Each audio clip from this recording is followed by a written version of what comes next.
Last time we saw how to find out the ultimate pile load capacity in case of cohesive soil as well as for granular soil. So we were putting a single pile and we tried to find out the ultimate pile load capacity. But in field what happens, depending upon our method of installation of pile, so depending upon method of installation, it can be of two types, that is it can be driven or it can be bored cast in situ. So if it is a driven pile, so what happens during this driving? So when we are pushing this pile downwards, so what happens?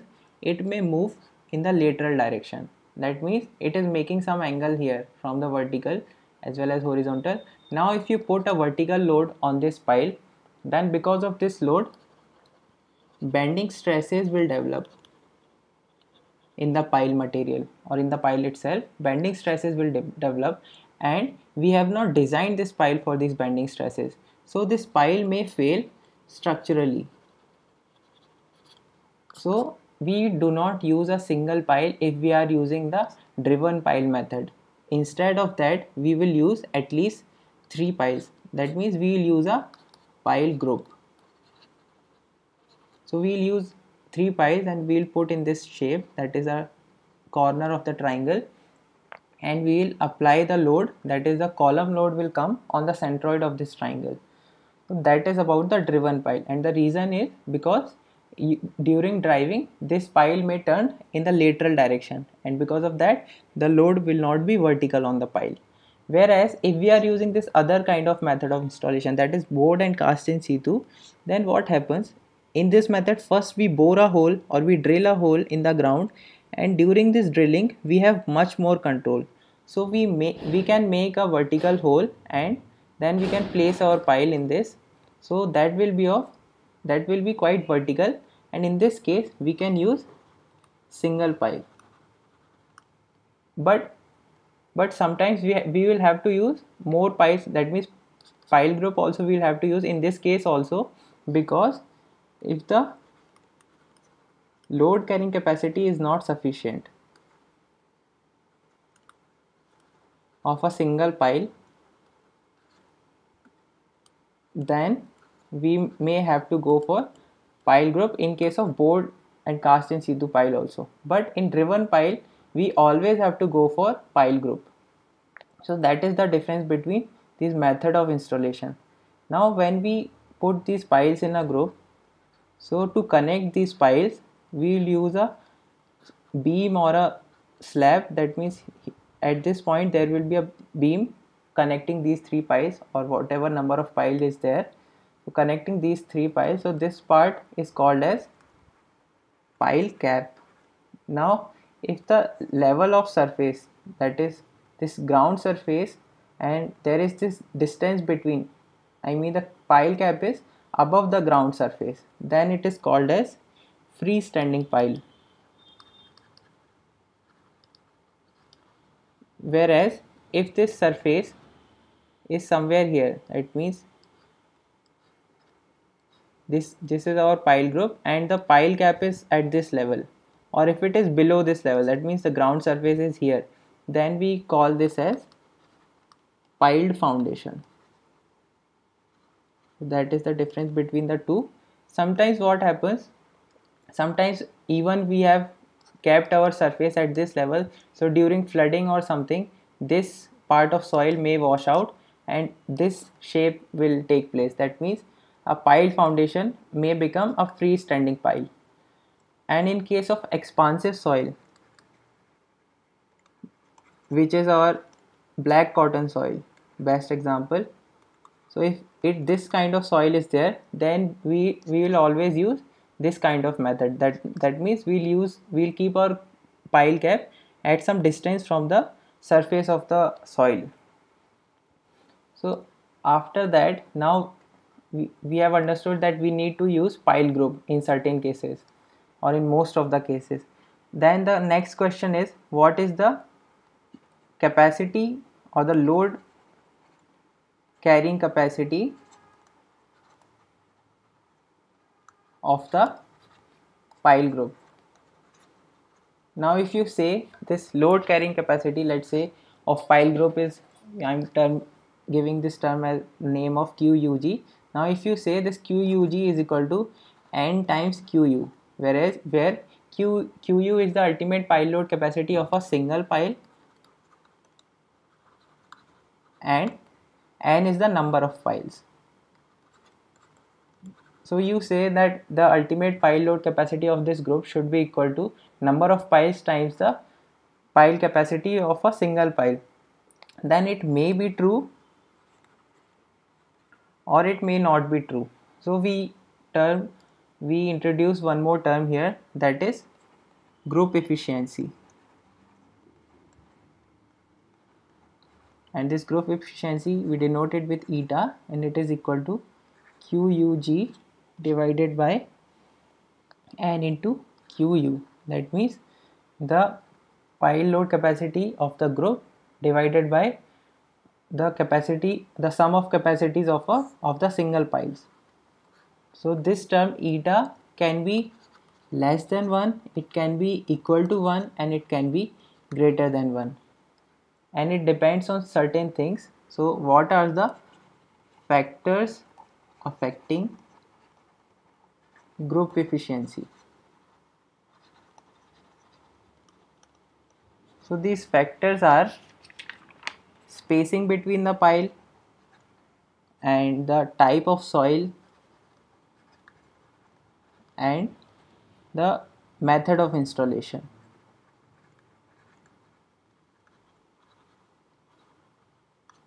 So these two, this second and third reason affects more, and the first reason, it can be different depending upon the type of soil and method of installation. So if spacing is less, in general I'm saying, if spacing is less, then what happens, the stress which is trying to develop on this surface, it cannot develop fully. This stress zones will interfere. So let's say the stress zone for this pile goes somewhere here, and the stress zone for this pile is somewhere here. So this part is interfering, and because of that the group efficiency reduces to less than 1. And if the spacing is adequate, then in that case this eta will be equal to 1. But if we are using more spacing, then obviously we have to make a bigger pile cap, and then we have to check for the economy, whether it is remaining economical or not. Now these remaining two factors, so the type of soil, that means if it is a loose sand or if it is a dense sand, so in that case this efficiency will be different. So if it is a loose sand, so what happens, even if we are putting a small spacing, but because of this driving, or if we are using the driven method of installation, so these two are linked. Whether I am talking about type of soil, in that case also I have to check whether it is a driven pile or it is a bored and cast in situ pile. So if it is a driven pile and if it is a loose sand along with that, then in that case if the spacing is less, even then the eta will be greater than 1, because the soil will densify. Whereas if it is a dense sand and if we are using again this driven method, and if this spacing is less, then the soil will dilate or the sand will dilate, and this efficiency will go less than 1. And if this spacing is sufficient in the soil, then we can say the eta is equal to 1. Now the method of installation, so I talked about the driven method, and the next is bored and cast in situ method. So in this method the soil is not disturbed, so you can remember it like this: if we are using bored and cast in situ method, then the soil is not disturbed. So it is good in case of dense sand, because in dense sand if we are using the driven method, then this efficiency can reduce to less than 1 if we are using a very small spacing. So in that case, if we have to use small spacing, then this method is better, because in this case the soil will not be disturbed and we can use eta is equal to 1. These are the factors that affect the group efficiency of a pile group. And after that, the IS code has given certain recommendations for minimum spacing. So the minimum spacing should be 2.5 the pile dia for a point bearing pile, and it is equal to 3 times the pile dia for friction pile, and it is equal to 2 times the dia for the pile in loose sand. Now this D is equal to dia of the pile if we are using a circular pile. Now what if we are using a non-circular pile? In that case we take the dia of the circumscribing circle. So we, in this case, let's say we'll use this diagonal length for this value of D. So we can use this recommendation for finding out the minimum spacing. Now let's see how do we find the pile load capacity of a group of pile. Pile load capacity of pile group. So in case of clayey soil, let's see first. So this pile group can fail due to two reasons.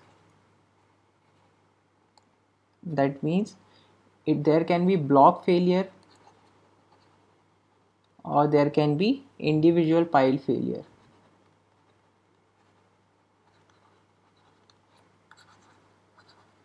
So what is this block failure now? So what happens when we are using these piles in a group? Let's say I'm putting 9 piles here. So if we have used the piles like this, then what happens? There may be a condition due to which this whole I can say this square shape, it acts as a single pile, and this whole part may fail as a one unit. That means if I'm making the elevation here, so let's say these are the 3 piles which we can see in this pile group. So what will happen, this part will fail from here, from this surface along this surface. So this unit can simply fail as a single unit, and that is called as block failure. Whereas if a single pile is failing in this group, then it is a individual pile failure. So how do we find the pile load capacity for block failure? So the pile load capacity of this block can be written as QUG is equal to CUB NC AB plus CU PB times L. Now here this CUB is the undrained cohesion at base of the pile or base of the pile group. So CUB is the undrained cohesion in this part. This is our pile group. So in this part the value of C is, we are denoting it with CUB. NC is given as 9 because we use the Skempton's parameters. AB is the area of base. Now what will be the area of base for the group? So it will be this area. Now let's say if this spacing here is S, so this length will be, here also one pile is there, so this spacing is S, this spacing is S, this part is D by 2 and this part is also D by 2. So this total length will be equal to 2S plus D. And so what is the area of base? So if it is a square shape, then it will be the square of this thing, that is 2S plus D square. So that way we can find out this area of the base. So that is our first term, and in this second term Cu PB into L. So this is about the surface area and the cohesion on the surface. So the cohesion on this side, on the surface side, the value of cohesion here is Cu. It is there in this equation, and PB is the surface area, or PB into L is the surface area. PB here is the perimeter. So if we calculated this length 2S plus D is one side, so what will be the value of perimeter? It will be times 4. So that is the value of PB, and L will be this embedded length. So if we multiply this PB into L, so we will get the surface area. So whereas in this is about the failure as a group, as a block failure, or I can say failure as a one big pile. But if we see the failure of individual pile, so this equation was CUB and CAB plus alpha CU into AS, let's say. And this AS, in case of single pile, if we are using a circular pile, this AS is equal to pi dl. So rest of the things is same. AB here will be equal to pi by 4 d square. But what I want to tell you is that in this equation we use this value of alpha, which was defined as the adhesion factor. And in this case we are not using alpha, or we can say if we are writing alpha here, then alpha is equal to 1. So why is alpha less than 1? Mostly in case of single pile, and here it is equal to 1. Because in a pile group, if it is failing as a group, then in this part the soil is there and it is interacting with the surrounding soil, and because of that this adhesion factor becomes equal to 1. Whereas in case of single pile, we talk about the interaction between a pile and the soil which is there surrounding this pile. So that is the difference between the alpha in a pile group and in an individual pile. Now what will be the value of pile load capacity of the group? So let's say for the block failure, or from the block failure criteria, we find this QUG, and that is QUG1, and from the individual pile failure criteria we found this QUG2. So the ultimate pile load capacity of the group will be equal to minimum of QUG1 and QUG2. So that way we can find out the pile load capacity of the group in case of cohesive soil. And in case of cohesionless soil,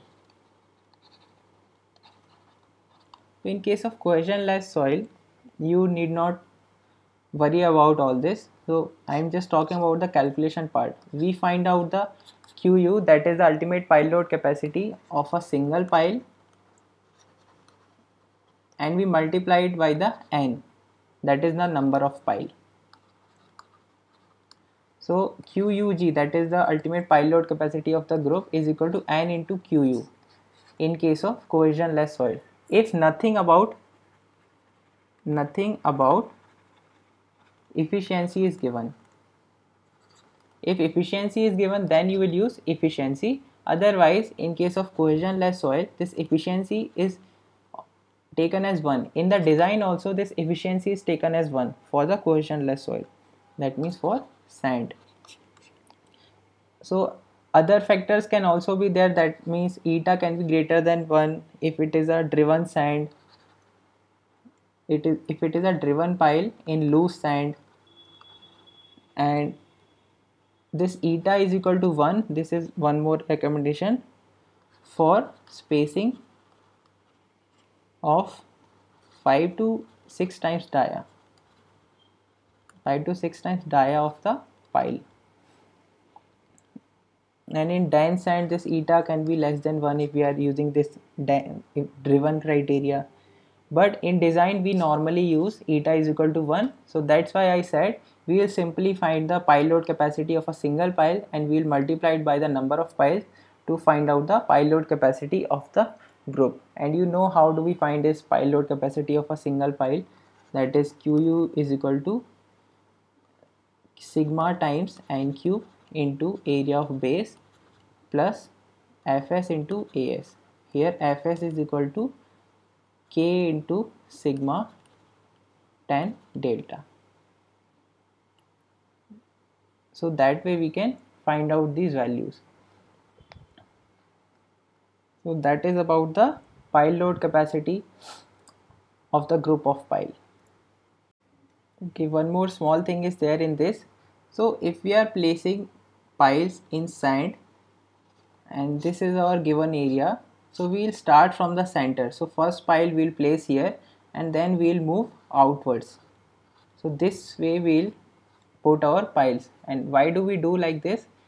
To avoid the tightening of the ground. So what if we do from outwards to inwards? So if I place piles like this first and if I place in the middle later, so what will happen? Due to this driving of the pile, this sand will become dense and this proper space will not be there for this middle pile, and because of that this sand will come outside because no place is there to move, so it will move outwards. So to avoid all that, we use this method. We'll place first in the middle, then we'll move outwards.